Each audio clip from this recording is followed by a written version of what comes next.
पश्चिम बंगाल में पिछले 2 दिनों से जो हुआ है और जो हो रहा है उसकी ये सबसे ताजा तस्वीरें आपके सामने हैं।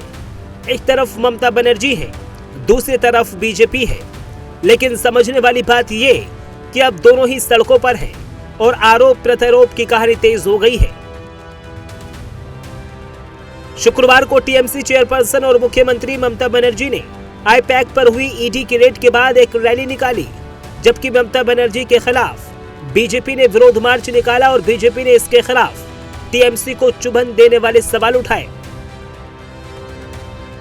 हालांकि दूसरी तरफ ममता बनर्जी ने गुरुवार को जो ईडी की रेड के दौरान किया उसको लेकर एक बार फिर से उन्होंने शुक्रवार को वही बात दोहराई जो बंगाल की सुलगती सियासत में भी घी डालने का काम किया।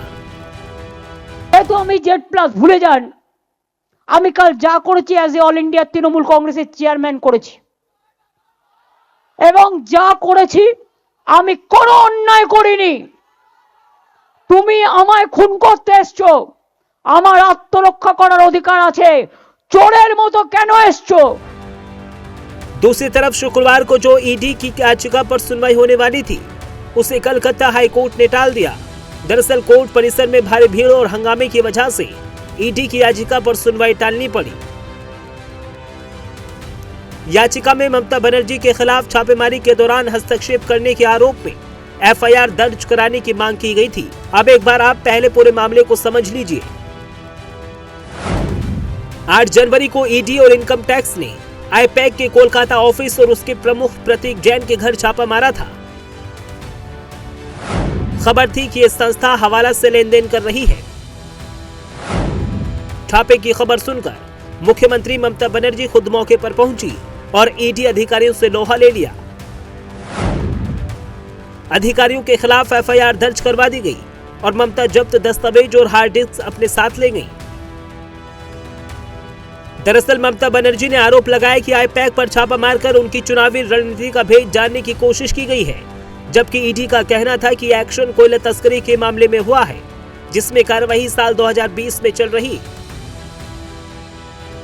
और आईपैक टीएमसी के लिए फिलहाल काम कर रही है। लिहाजा जब इस पर छापा पड़ा तो ममता बनर्जी सामने आ गई और कोलकाता से लेकर दिल्ली तक अब टीएमसी विरोध प्रदर्शन कर रही है।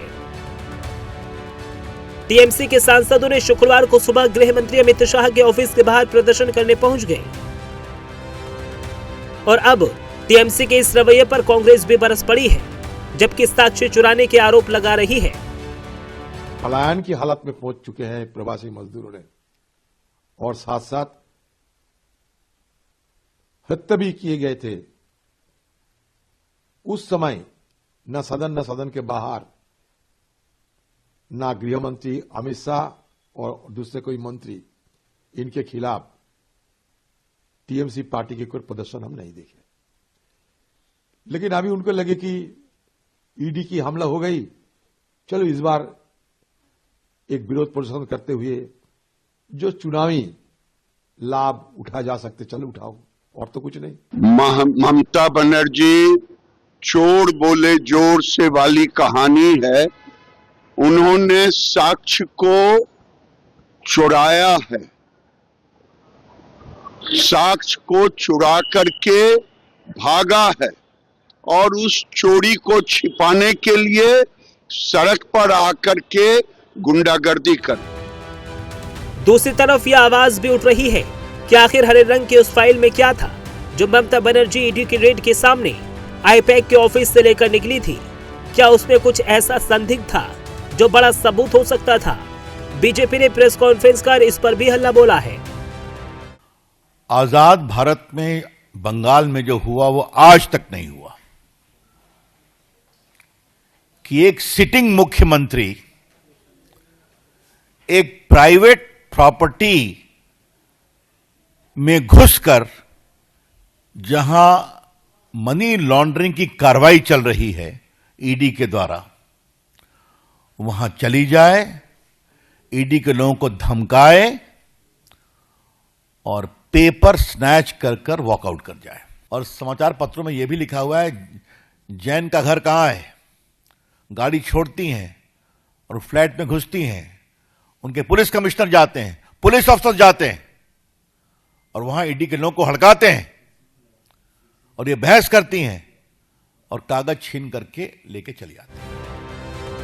हालांकि ये सियासत यही थमती हुई नहीं दिख रही है। ममता बनर्जी ने शुक्रवार को ईडी के खिलाफ 2 और शिकायतें दर्ज कराई हैं। ये शिकायतें भी कंसल्टेंसी फर्म आईपैक के ऑफिस और इसके प्रमुख प्रतीक जैन के घर पर हुए छापों से जुड़ी है।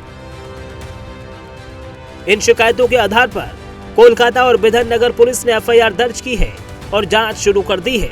Bureau report, prime news.